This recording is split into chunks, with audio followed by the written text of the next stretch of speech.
السلام علیکم ورحمۃ اللہ وبرکاتہ۔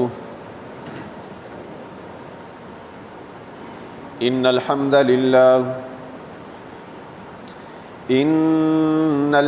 للہ نحمده ونستعینه ونستغفره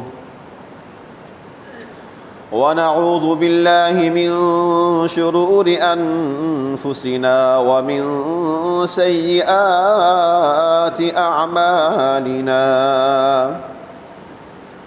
من يهده الله فلا مضل له ومن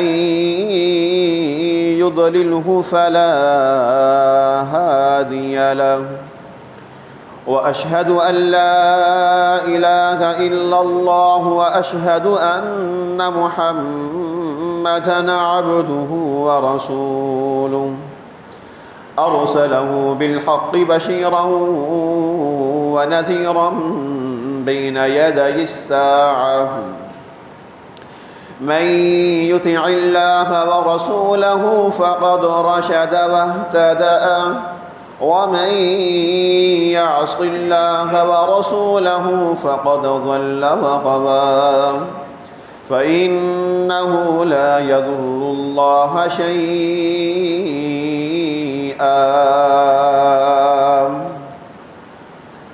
أما بعد فإن خير الحديث كتاب الله وخير الهدي هدي محمد صلى الله عليه وسلم وشر الأمور محدثاتها وكل محدثة بدعة وكل بدعة ضلالة وكل ضلالة في النار يا أيها الذين آمنوا اتقوا الله حق تقاته ولا تموتن إلا وأنتم مسلمون يا أيها الناس اتقوا ربكم الذي خلقكم من نفس واحدة وخلق منها زوجها وبث منهما رجالا كثيرا ونساء واتقوا الله الذي تساءلون به والأرحام إن الله كان عليكم رقيبا يا أيها الذين آمنوا اتقوا الله وقولوا قولا سديدا يصلح لكم أعمالكم ويغفر لكم ذنوبكم ومن يطع الله ورسوله فقد فاز فوزا عظيما اللهم صل على محمد وعلى آل محمد كما صليت على إبراهيم وعلى آل إبراهيم إنك حميد مجيد اللهم بارك على محمد وعلى آل محمد كما باركت على إبراهيم وعلى آل إبراهيم إنك حميد مجيد رب اشرح لي صدري ويسر لي أمري واحلل عقدة من لساني يفقه قولي اللهم طهر قلبي من النفاق وعملي من الرياء ولساني من الكذب وعيني من الخيانة فإنك تعلم خائنة الأعين وما تخفي الصدور اللهم انصر من نصر دين محمد صلى الله عليه وسلم واجعلنا منهم وأعرض من أعرض عن دين محمد صلى الله عليه وسلم ولا تجعلنا منهم أما بعد فأعوذ بالله السميع العليم من الشيطان الرجيم من همزه ونفخه ونفثه بسم الله الرحمن الرحيم الله لا إله إلا هو الحي القيوم لا تأخذه سنة ولا نوم له ما في السماوات وما في الأرض من ذا الذي يشفع عنده إلا بإذنه يعلم ما بين أيديهم وما خلفهم ولا يحيطون بشيء من علمه إلا بما شاء وسع كرسيه السماوات والأرض ولا يؤوده حفظهما وهو العلي العظيم.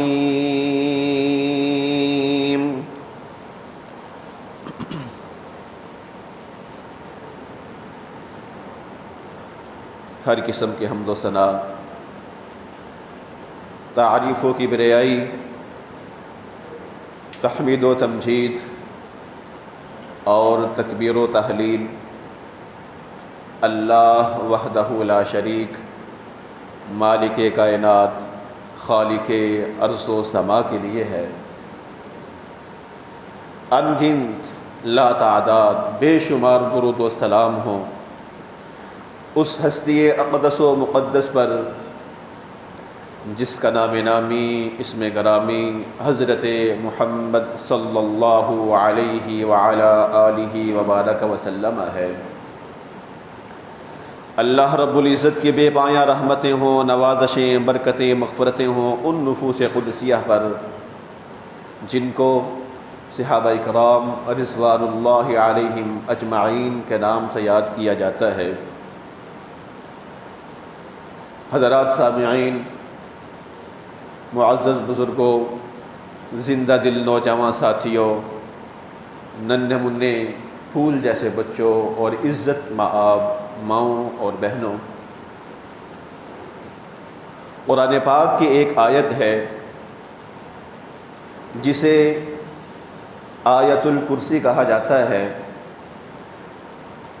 یہ آیت قرآن پاک کی تمام آیات میں سے سب سے عظیم آیت ہے، اور آقا علیہ الصلاۃ والسلام نے اس آیت کو سیدۃ آیِ القرآن بھی کہا ہے. سیدۃ آیِ القرآن یعنی قرآن پاک کی تمام آیات کی سردار. قرآن پاک کی جو 114 صورتیں ہیں، ان صورتوں میں سے سورۃ البقرہ سب سے عظیم ہے تمام صورتوں میں سے، اور اس صورت کی جو آیات ہیں ان آیات میں سے سب سے عظیم آیت آیت الکرسی ہے. اسے آیت الکرسی کیوں کہا جاتا ہے؟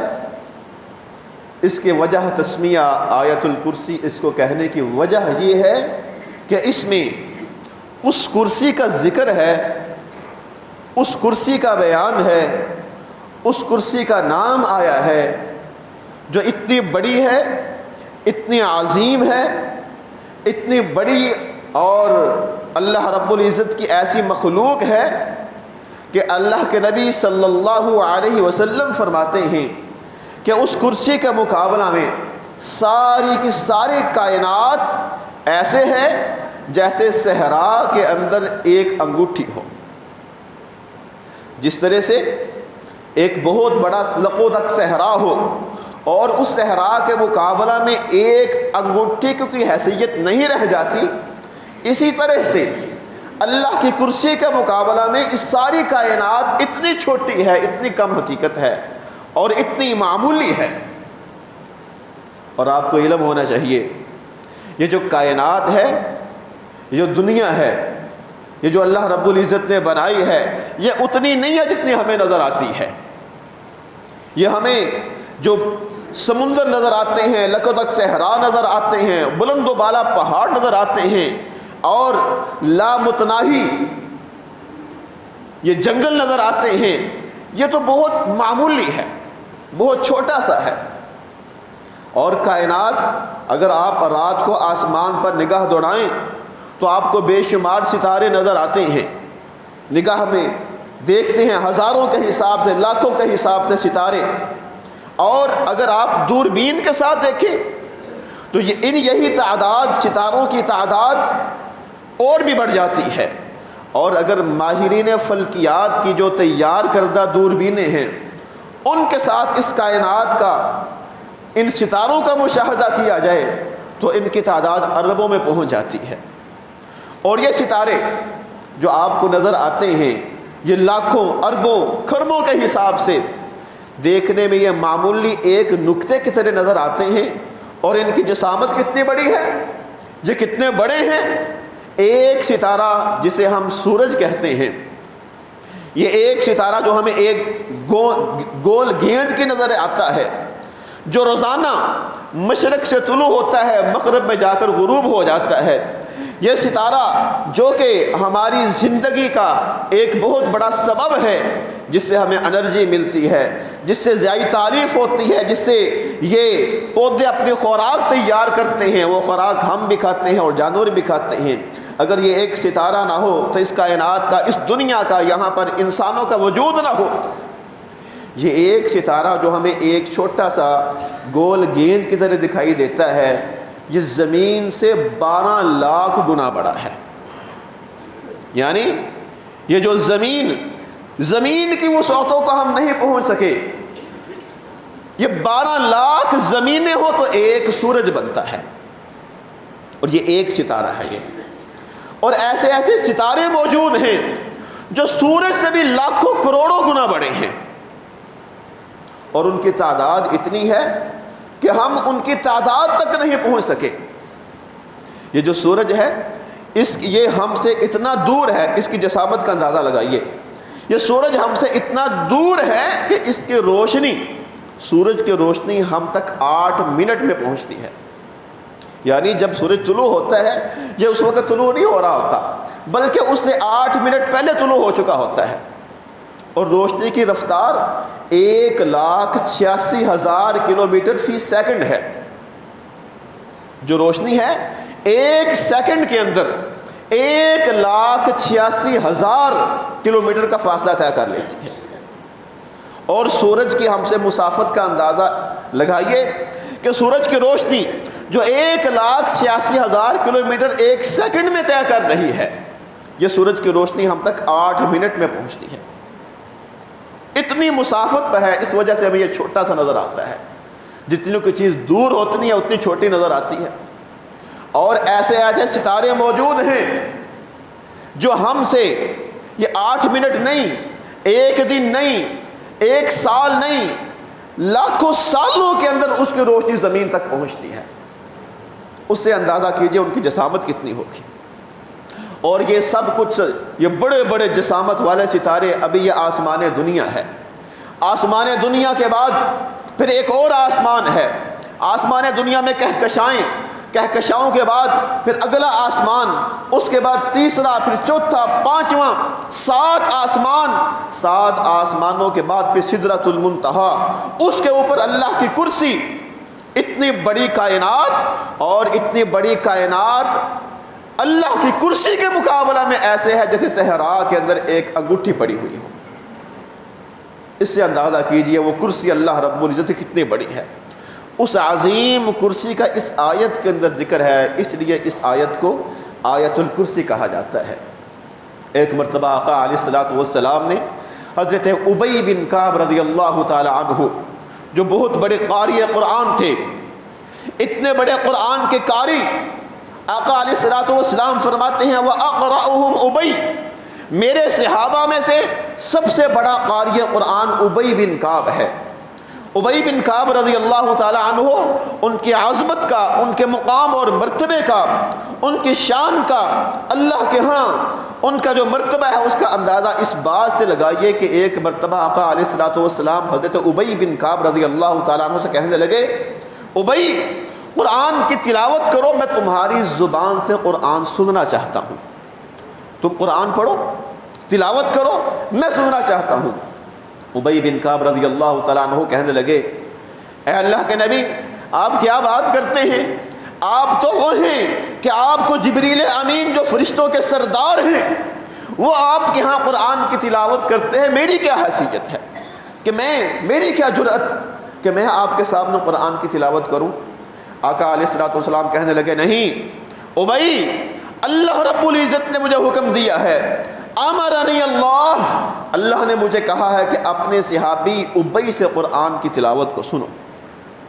ابی کہنے لگے، اے اللہ کے نبی اللہ سمانی لک، وہ اللہ جو عرش پر ہے، جس کی کرسی اتنی عظیم ہے، جن کی شان اتنی بلند ہے، جو عرش پر مستوی عرش پر، اس اللہ نے میرا نام لیا ہے۔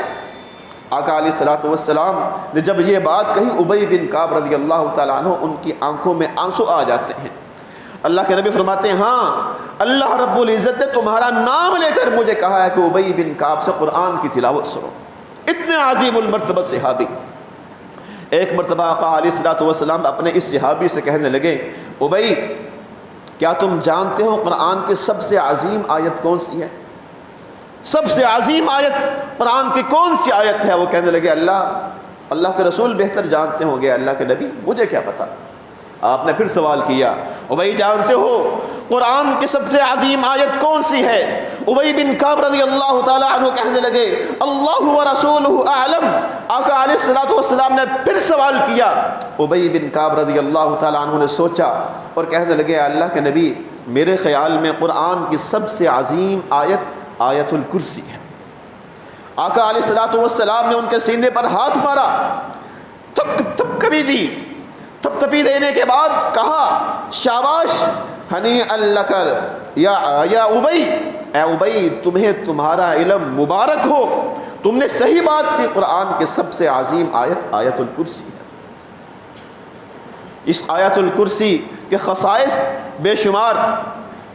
جو انسان اس آیت الکرسی کی تلاوت کرتا ہے، اس کو پڑھتا ہے، آقا علیہ الصلوۃ والسلام فرماتے ہیں، لم یمنعہ من دخول الجنۃ الا الموت، من قرأ آیت الکرسی دبر کل صلاۃ، جو شخص ہر نماز کے بعد آیت الکرسی پڑھ لیتا ہے، آقا علیہ الصلوۃ والسلام فرماتے ہیں اس کو جنت میں داخل ہونے سے کوئی چیز نہیں روک سکتی سوائے موت کے، اس کے اور جنت کے اندر داخل ہونے میں صرف اس کی موت حائل ہے۔ ادھر سے وہ فوت ہوگا، اس کی فرشتے اس کی جان اس کے جسم سے نکال لیں گے، آقا علیہ الصلوۃ والسلام فرماتے ہیں ادھر سے اس کو جنت میں داخل کر دیا جائے گا۔ یہ آیت الکرسی کی فضیلت ہے، یہ خصوصیت ہے اس آیت کی۔ ایک خصوصیت یہ قرآن کی آیات میں سے 666 آیات میں سے سب سے عظیم آیت آیت الکرسی ہے، اور دوسری خصوصیت یہ کہ جو شخص اس آیت الکرسی کو ہر فرض نماز کے بعد پڑھ لیتا ہے، لم یمنعہ من دخول الجنۃ الا الموت، اس کے اور جنت میں داخلے کے درمیان صرف موت حائل ہے۔ اور اسی طرح سے اس آیت الکرسی کی ایک خصوصیت یہ ہے کہ آقا علیہ الصلوۃ والسلام فرماتے ہیں، ان لہ لسانا وشفتین، اس آیت الکرسی کے ایک زبان ہے اور اس کے دو ہونٹ ہیں، یقدس الملک عند العرش، اور یہ عرش کے پاس اللہ رب العزت کی تقدیس بیان کرتی ہے۔ آپ شاید اس پر حیران ہو کہ اس آیت کے ہونٹ، اس آیت کی زبان، ہاں جان لیجئے انسان جو بھی عمل کرتا ہے اس کا ایک وجود ہوتا ہے، اس کی ایک شکل ہوتی ہے۔ آقا علیہ الصلوۃ والسلام فرماتے ہیں جب انسان اپنی قبر میں ہوگا، تنہا ہوگا اور وہاں اجنبی ہوگا، اندھیرا ہوگا، ایک شخص نورانی چہرے والا اس کے پاس آئے گا، وہ پوچھے گا تم کون ہو؟ وہ جواب دے گا میں تمہارے اعمال صالحہ ہوں، اچھے اعمال جو تم دنیا میں کرتے رہے ہو، اللہ نے اس کو وجود بخشا ہے اور آج تمہاری تنہائی کو دور کرنے کے لیے آیا۔ آپ جو بھی عمل کرتے ہیں، اچھا ہو یا برا، اگر اچھا عمل ہے اللہ تعالیٰ نے اس کو بھی ایک وجود دینا ہے، برا عمل ہے اس کو بھی ایک وجود اللہ رب العزت دیتے ہیں، اس کی ایک شکل ہوتی ہے اور وہ انسان کا ساتھی بنتا ہے۔ تو آیت الکرسی جو انسان پڑھتا ہے اس کو بھی اللہ تعالیٰ ایک وجود دیتے ہیں، اور آیت الکرسی پڑھنے والا گویا کہ اس کا تذکرہ پھر اللہ کے عرش کے پاس ہوتا ہے، اس کو ایک وجود دے دیا جاتا ہے اس کی پڑھی ہوئی آیت الکرسی کو، اور وہ اللہ کے عرش کے پاس جا کر اللہ کی تقدیس بیان کرتی ہے، اللہ کی شان بیان کرتی ہے۔ یہ بھی آیت الکرسی کی ایک خصوصیت ہے۔ اور آیت الکرسی کی ایک خصوصیت یہ ہے کہ جو آیت الکرسی پڑھتا ہے اللہ رب العزت اس کی حفاظت کا انتظام خود کرتے ہیں۔ اللہ تعالیٰ اس کو بلاؤں سے، شیطانوں سے، جنوں سے، موذی مخلوقات سے اللہ تعالیٰ اس کو اپنی حفاظت میں لے لیتے ہیں۔ اللہ رب العزت اس کی حفاظت کا خود اہتمام کرتے ہیں۔ کئی واقعات ہیں اس بارے میں۔ حضرت ابو ہریرہ رضی اللہ تعالی عنہ، ایک مرتبہ اللہ کے نبی نے ان کی ڈیوٹی لگا دی صدقۃ الفطر، اس کی حفاظت کی، جو عید کے موقع پر یہ گندم یا کوئی اور اناج جنس اکٹھی ہوتی ہے، صدقۃ الفطر کے طور پر جو روزہ دار اپنا صدقہ عطا کرتے ہیں اس کو مسجد نبوی میں اکٹھا کر لیا جاتا تھا، ڈھیر لگ جاتا تھا۔ ابو ہریرہ رضی اللہ تعالی عنہ، اللہ کے نبی نے ان کی ڈیوٹی لگا دی، تم نے اس صدقۃ الفطر کی حفاظت کرنی ہے، نگرانی کرنی ہے۔ ابو ہریرہ رضی اللہ تعالی عنہ کہنے لگے مجھے محسوس ہوا جیسے اس ڈھیر میں سے کچھ کم ہو رہا ہے، میں رات کو جاگا تاکہ دیکھوں کون اس میں سے چراتا ہے، تو رات کو انہوں نے محسوس کیا کہ ایک آدمی وہاں سے کچھ لے رہا ہے۔ وہ فرماتے میں نے اس کو پکڑ لیا، جب میں نے اس کو پکڑا وہ کہنے لگا مجھے چھوڑ دو، میں غریب ہوں، بال بچے دار ہوں، بھوکا ہوں، پریشان حال ہوں، آئندہ نہیں آؤں گا۔ ابو ہریرہ رضی اللہ تعالی عنہ ان کو اس پر رحم آ گیا، انہوں نے اس کو چھوڑ دیا۔ لیکن اگلے دن آقا علیہ الصلوۃ والسلام کو بتلا دیا، رات کا واقعہ اس طرح سے پیش آیا۔ آقا علیہ الصلوۃ والسلام نے فرمایا ابو ہریرہ دیکھو تمہارا چور آج پھر آئے گا۔ ابو ہریرہ رضی اللہ تعالیٰ عنہ ان کو یقین ہوا آج اس نے پھر آنا ہے، انہوں نے نگرانی کڑی کی اور واقعتاً ویسا ہی ہوا، وہ شخص پھر آیا، پھر چرانا چاہا، انہوں نے پھر اس کو پکڑ لیا۔ اس نے پھر منت سماجت کی اور رویا، گڑ گڑایا، چھوڑ دو آئندہ نہیں آؤں گا، پریشان حال تھا، مجبوری تھی، آنا پڑا اور آئندہ میں نہیں آؤں گا، آج مجھے چھوڑ دو۔ ابو ہریرہ رضی اللہ تعالیٰ عنہ کو ترس آیا، پھر چھوڑ دیا۔ آقا علیہ الصلوۃ والسلام کو بتلایا، آقا علیہ الصلوۃ والسلام کہنے لگے وہ باز نہیں آئے گا، اس نے پھر آنا ہے۔ اگلا دن ہوا، تیسری رات پھر وہی واقعہ، انہوں نے پکڑ لیا، کہا اب تجھے نہیں چھوڑوں گا، اب آقا علیہ الصلوۃ والسلام دن چڑھنے کے بعد آپ کی خدمت میں لے کر جاؤں گا۔ وہ کہنے لگا ابو ہریرہ اگر میں تمہیں ایک ایسا وظیفہ بتلا دوں ینفعک اللہ بہا، اس وظیفے کی وجہ سے اللہ آپ کو بہت فائدہ دیں گے، تو کیا پھر مجھے چھوڑ دو گے؟ ابو ہریرہ رضی اللہ تعالیٰ عنہ جو علم کے پیاسے، علم کے جویا، علم کے متلاشی، آپ جانتے ہیں ابو ہریرہ رضی اللہ تعالیٰ عنہ کے بارے میں کہ وہ مسجد نبوی میں رہتے تھے صرف اس وجہ سے کہ اللہ کے نبی سے ملنے والا علم اس سے کہیں محروم نہ ہو جائیں۔ لوگ اپنے کام کاج کے لیے چلے جاتے، کاروبار کے لیے چلے جاتے، روزی روٹی کے لیے چلے جاتے، ابو ہریرہ کہتے ہیں میں کھانے پینے روزی کے لیے بھی نہیں جاتا تھا، اور بعض اوقات وہ خود کہتے ہیں ایسا وقت بھی مجھ پر آتا کہ تین دن تک نہ کھانے کے بنا پر مجھ پر بے ہوشی کی کیفیت طاری ہو جاتی تھی، اتنا مشقت برداشت کرتے تھے علم کے حصول کے لیے۔ تو وہ علم کے متلاشی تھے، وہ کہنے لگے چلو اچھی بات مل جائے، کوئی علم والی بات مل جائے تو اور کیا چاہیے، بتاؤ بھائی۔ تو وہ کہنے لگا ابو ہریرہ تمہارے قرآن کے اندر جو ایک آیت ہے نا آیت الکرسی، اگر تم اس ایک آیت کی آیت الکرسی کی تلاوت کر لیا کرو تمہاری کسی چیز کو دنیا کی کوئی چیز نقصان نہیں پہنچا سکتی، اللہ رب العزت خود تمہاری حفاظت کریں گے۔ وعدہ کیا تھا، یہ وظیفہ سنا، چھوڑ دیا۔ آقا علیہ الصلوۃ والسلام کے پاس آئے، سارا واقعہ بیان کیا۔ آقا علیہ الصلوۃ والسلام فرمانے لگے صدقک وہو کذوب، ابو ہریرہ وہ شخص کائنات کا سب سے جھوٹا انسان تھا لیکن اس نے جو بات کی وہ سچی تھی۔ کہا ابو ہریرہ جانتے ہو وہ کون تھا؟ وہ تمہارا چور، وہ شیطان تھا، لیکن بات درست کر کے گیا ہے، بات اس نے 16 نے کھڑی کی ہے۔ جو انسان آیت الکرسی پڑھ لیتا ہے اللہ رب العزت خود اس کی حفاظت کا انتظام فرما دیتے ہیں۔ تو یہ آیت الکرسی ہے، یہ اس کے خصائص ہیں۔ آئیے ذرا دیکھتے ہیں اس صورت کے اندر اللہ رب العزت نے بیان کیا کیا ہے۔ ہم اس آیت کو اگر پڑھیں، ہر نماز کے بعد پڑھیں، صبح و شام پڑھیں، رات کو پڑھیں، اپنی حفاظت کے لیے پڑھیں، اس نیت سے پڑھیں کہ اللہ رب العزت کے ہاں، اللہ کے عرش کے ہاں ہمارا ذکر ہوگا اور وہاں اللہ کے گیت اور اللہ کی تقدیس کا گنگنائے گی، تو کم از کم پڑھتے ہوئے میں یہ تو پتہ ہو کہ ہم پڑھ کیا رہے ہیں۔ اس میں اللہ رب العزت نے بیان کیا کیا ہے؟ 10 باتیں ہیں جو اللہ رب العزت نے آیت الکرسی میں بیان کی ہیں۔ اللہ لا الہ الا ہو، پہلی بات، اللہ وہ ذات ہے جس کے علاوہ کوئی معبود نہیں۔ یہ لا الہ الا اللہ یہ کائنات کا سب سے افضل، سب سے اعلیٰ کلمہ ہے۔ اللہ رب العزت نے جتنے رسول بھیجے ہیں، وما ارسلنا من رسول الا نوحی الیہ انہ لا الہ الا انا فاعبدون، جو بھی رسول آتا اسی دعوت کو لے کر آتا کہ اللہ کے علاوہ کوئی معبود نہیں۔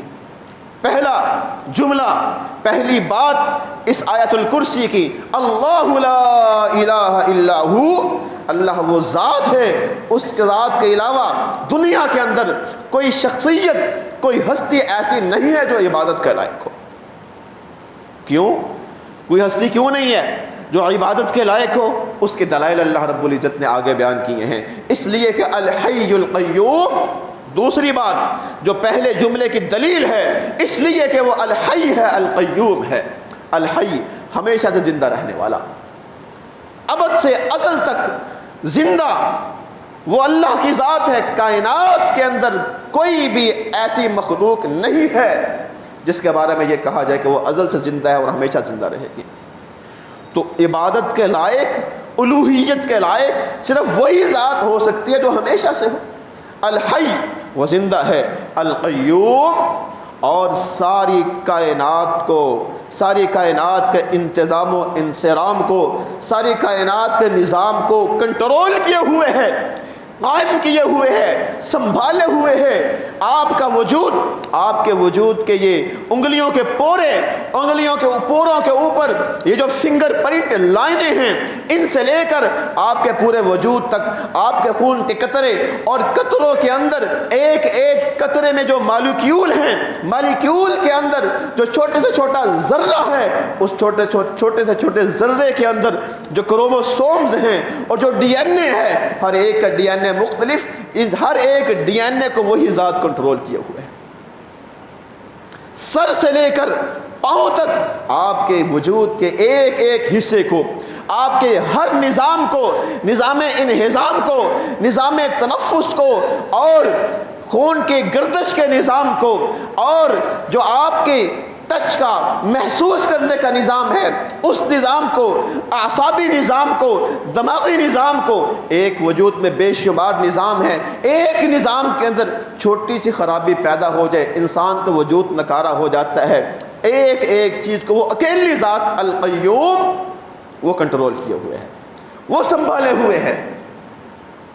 اور چھوٹی سی چھوٹی مخلوق سے لے کر، ایک چونٹی سے لے کر ہاتھی تک، اور یہ زمین سے لے کر آسمان تک، یہ ستاروں تک، یہ چاند، یہ ستارے، یہ سورج، یہ دن، یہ رات، ان کا ایک خاص انداز کے ساتھ، ترتیب کے ساتھ طلوع اور غروب ہونا، ان کا آپس میں نہ ٹکرانا، یہ بارشوں کا ہونا، یہ دھوپ کا نکلنا، یہ پرندوں کا چہچہانا، اور یہ فصلیں، یہ لہلہاتے جنگل اور یہ پھل، یہ پھول، ایک ایک چیز کو وہ اکیلی ذات القیوم وہ کنٹرول کیے ہوئے ہیں۔ اور یہ جو عقائد ہیں لوگوں نے بنا رکھے ہیں کہ فلاں ہستی ایسی ہے جس نے کائنات کو کندھا دے رکھا ہے، دنیا کے اندر کوئی کتب نہیں ہے، کوئی ابدال نہیں ہے، کوئی بدر نہیں ہے، کوئی ایسی شخصیت نہیں ہے جس نے کائنات کو، کائنات کے انتظام و انصرام کو کندھا دے رکھا ہو، سنبھال رکھا ہو سوائے اللہ کے۔ اللہ کی ذات کے علاوہ کس قدر جہالت کی بات ہے، کس قدر بیوقوفی کی بات ہے۔ اور بھائی جب وہ بزرگ نہیں تھا تو تب اس کائنات کا انتظام کون سنبھالے ہوئے تھا؟ اس وقت اس کائنات کا کنٹرول کس کے پاس تھا؟ یہ کائنات کے کنٹرول کو سنبھالنے والا اللہ رب العزت کے ذات کے علاوہ کوئی بھی نہیں ہے۔ نہ کسی کا ذاتی اختیار ہے اور نہ اللہ رب العزت نے کسی کو اختیار دیا ہے کہ تم نے میری مدد کرنی ہے اس کائنات کے نظام کو چلانے کے لیے۔ اللہ یخلق ما یشاء و یختار ما کان لهم الخیرہ، اللہ جو چاہتا ہے پیدا کرتا ہے، جو چاہتا ہے اس کو منتخب کرتا ہے، پسند کرتا ہے۔ ما کان لهم الخیرہ، کائنات میں کسی کے پاس یہ اختیار نہیں ہے کہ وہ اللہ کے انتظام و انصرام کے اندر کوئی دخل اندازی کر سکے یا اللہ کو انتظام و انصرام کے اندر اللہ تعالیٰ کا ساتھ دے سکے۔ کوئی اللہ کا ہمسر اللہ کا شریک نہیں ہے۔ الحی القیوم، وہ زندہ ہے، ساری کائنات کے انتظام و انصرام کو کنٹرول کیے ہوئے ہے۔ لا تأخذہ سنۃ ولا نوم، بتائیے کائنات میں کوئی مخلوق ایسی ہے جو زندہ ہو، جس میں سانس ہو، حیات ہو اور وہ سوتی نہ ہو؟ صرف اللہ رب العزت کی ذات یہ ہے، لا تأخذہ سنۃ ولا نوم، نیند تو دور کی بات، اسے اونگ تک نہیں آتی۔ یہ یہودیوں کا عقیدہ تھا۔ اللہ رب العزت نے 6 دنوں میں آسمان و زمین کو بنایا، کائنات کو بنایا، اور 7ویں دن اللہ رب العزت نے آرام کیا۔ اللہ رب العزت کو آرام کی ضرورت نہیں ہے۔ لا تأخذہ سنۃ ولا نوم، نہ اس کو نیند آتی ہے نہ اس کو اونگ آتی ہے۔ اور عبادت کے لائق بھی وہی ہے جسے نہ نیند آئے نہ اونگ آئے، وگرنہ آپ کے پاس ایک چارٹ ہونا چاہیے، ایک شیڈول ہونا چاہیے کہ آپ جس کو بلا رہے ہیں، جس کے سامنے دعا کر رہے ہیں، جس سے مدد کے لیے پکار رہے ہیں، آپ کو پتہ ہو اس کے آرام کا وقت کون سا ہے، اس کے جاگنے کا وقت کون سا ہے، کب اس نے ہماری دعا کو سننا ہے، کب نہیں سننا۔ یہ شیڈول آپ کے پاس ہونا چاہیے۔ اللہ کی ذات صرف ایسی ہے جو ایک لمحے کے لیے سوتی نہیں ہے اور اس کو اونگ نہیں آتی۔ لا تأخذہ سنۃ ولا نوم لہ ما فی السماوات وما فی الارض، جو کچھ آسمان و زمین میں ہے، جو کچھ بھی آسمان و زمین میں ہے وہ سب کا سب اسی کا ہے۔ آپ بھی اسی کے ہیں، آپ کی اولاد بھی اسی کی ہے، آپ کے والدین بھی اسی کے ہیں، آپ کے رشتہ دار بھی اسی کے ہیں، آپ کی جائیداد بھی اسی کی ہے، آپ کا مال بھی اسی کا ہے، یہ کائنات اسی کی، یہ دریا اسی کے، یہ کھیت اسی کے، یہ مال و دولت اسی کا، یہ چاند اس کا، یہ آسمان اس کا، ساری کی ساری کائنات کا مالک تنہا اکیلا وہی ہے۔ اگر اللہ رب العزت نے آپ کو یہ سب کچھ دیا ہے، آپ کو وجود دیا ہے، آپ کو حیات دی ہے، آپ کو سانسیں دی ہیں، آپ کو اولاد دی ہے، آپ کو مال دیا ہے، آپ کو دولت دی ہے، آپ کو صحت دی ہے، تو وہ اللہ رب العزت کی عطا کردہ ہے، وہ آپ کے پاس ایک امانت ہے، آپ اللہ کے خلیفہ ہیں۔ ان تمام چیزوں کو استعمال کرنے میں اللہ کے نائب ہیں، اور جو نائب ہوتا ہے وہ اپنی مرضی سے ہر کام نہیں کر سکتا۔ اللہ نے آپ کو اپنا نائب بنایا کہ لو میں تمہیں مال دے رہا ہوں، تمہیں صحت دے رہا ہوں، زمین تمہارے کنٹرول میں دے رہا ہوں، تم نے اس کو چلانا ویسے ہے جیسے میرا حکم ہو۔ اگر اللہ کے حکم کے مطابق ہر اس چیز کو جو اللہ نے ہمیں دی ہے اس کو اللہ کے حکم کے مطابق جو کا تو چلائیں گے، اللہ کے ہاں کامیاب ہوں گے۔ اگر اپنی مرضی کریں گے تو یہ سب کچھ ہمارا نہیں اللہ کا ہے۔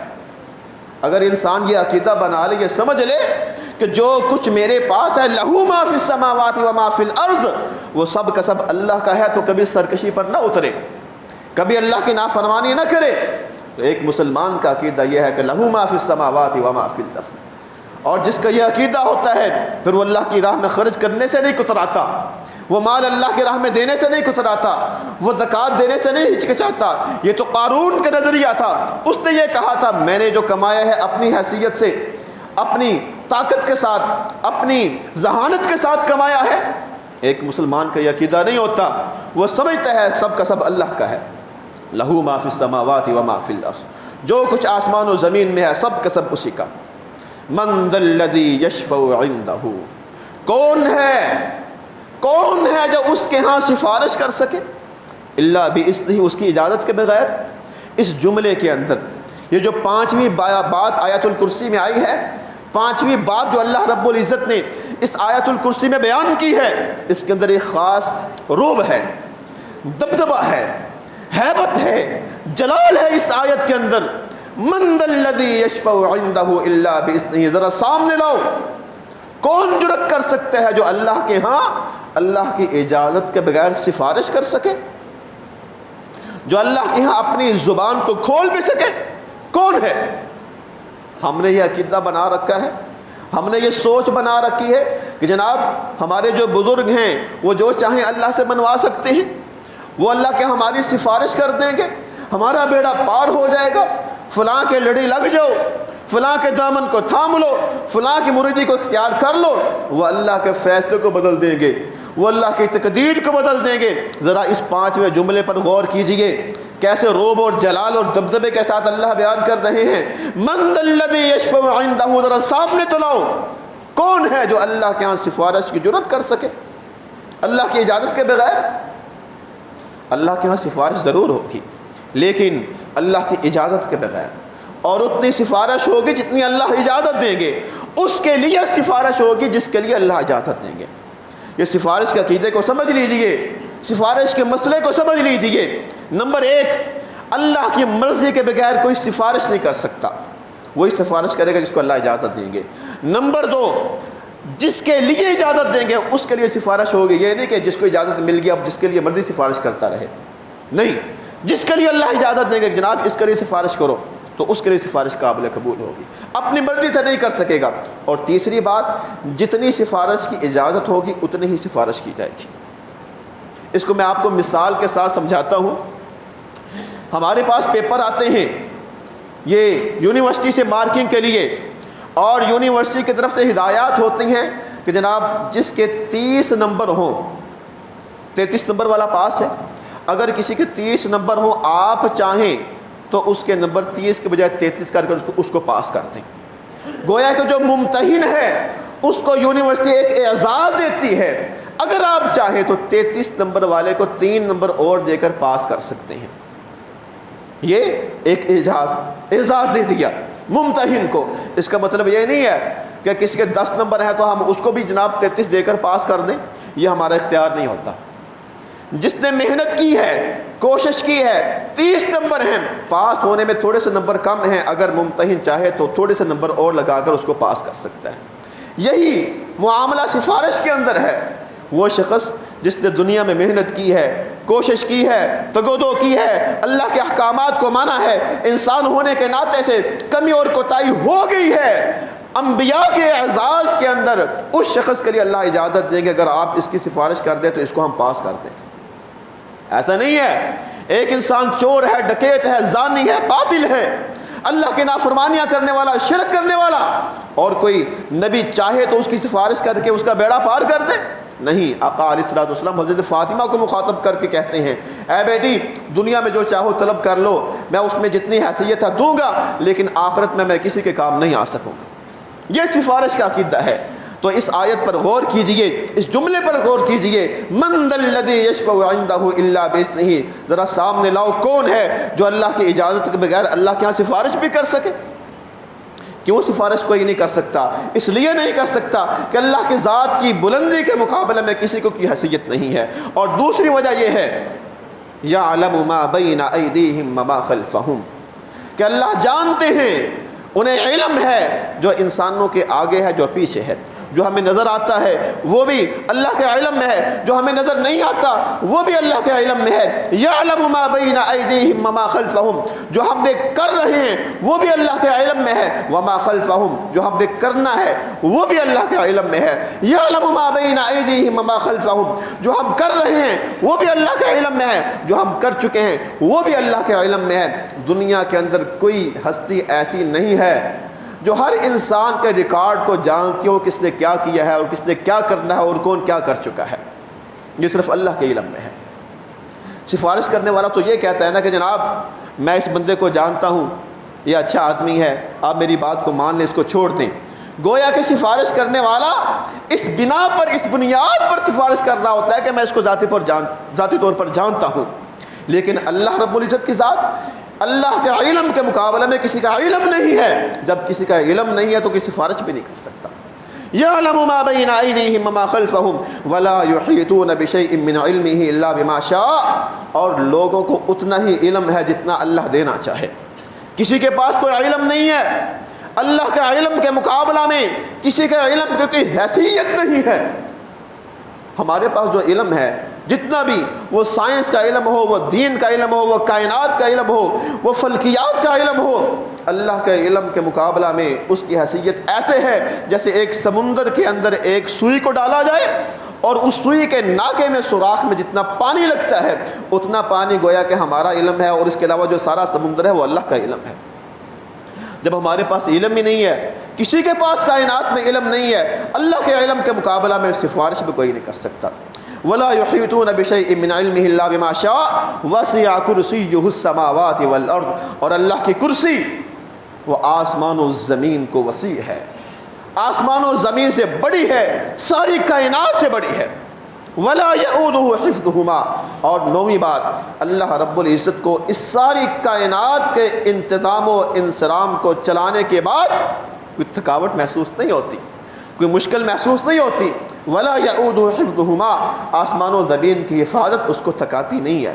وَهُوَ الْعَلِيُّ الْعَظِيمُ، اور آخری بات، 10ویں بات، جتنا کچھ اللہ کے تعارف میں بیان کیا ہے یہ کچھ بھی نہیں، وَهُوَ الْعَلِيُّ الْعَظِيمُ، وہ اس سے بھی کہیں بلند اور کہیں عظمت والا ہے۔ تو حضرات یہ آیت الکرسی ہے۔ تو آئیے ہم نے آیت الکرسی کی فضیلت کو بھی دیکھا، اس کے معانی اور مفاہیم کو بھی دیکھا۔ عہد کیجئے اللہ کے نبی کے حکم کے مطابق، آپ کی ہدایات کے مطابق ہم نے اس آیت الکرسی کو تمام نمازوں کے بعد پڑھنا ہے، اپنے آپ کی حفاظت کے لیے پڑھنا ہے، رات کو پڑھنا ہے، اور ان تمام مفاہیم کو سامنے رکھتے ہوئے پڑھنا ہے تاکہ ہم صحیح انداز میں اپنے عقیدے کو بھی بنا سکیں، اپنے عقیدے کو پختہ بھی کر سکیں، اور اس آیت کی فضیلت کو بھی حاصل کر سکیں۔ اللہ رب العزت ہمیں توفیق عطا فرمائے۔ وآخر دعوانا ان الحمد للہ رب العالمین۔